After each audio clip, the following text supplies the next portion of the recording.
மொழிக்கெல்லாம் மூத்தவளே, கன்னியா என்றும் கலையா செழித்தவளே, என்னாவில் தேனெனவே வா.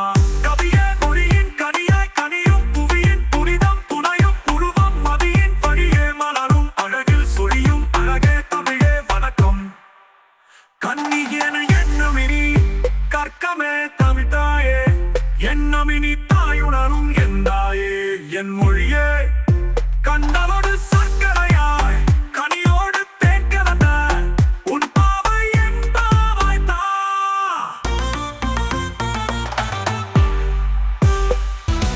அன்னை தமிழுக்கு அழகு அணி சேர்க்கும் கண்ணல் கவி பாடும் கவிஞர்களே, முல்லை பழங்குடியின் மூத்து தமிழவளை கனி தமிழாக காப்பவரே, எண்ணம் இனிக்கின்ற உண்மை கருகொண்டு கண்மை இமை போல காப்பவரே, வினை கொடு தமிழில் விளங்கும் ஞானத்தை மணி வளமாக விளைப்பாவரே, எண்ணம் இனிக்கின்ற கனி தமிழோடு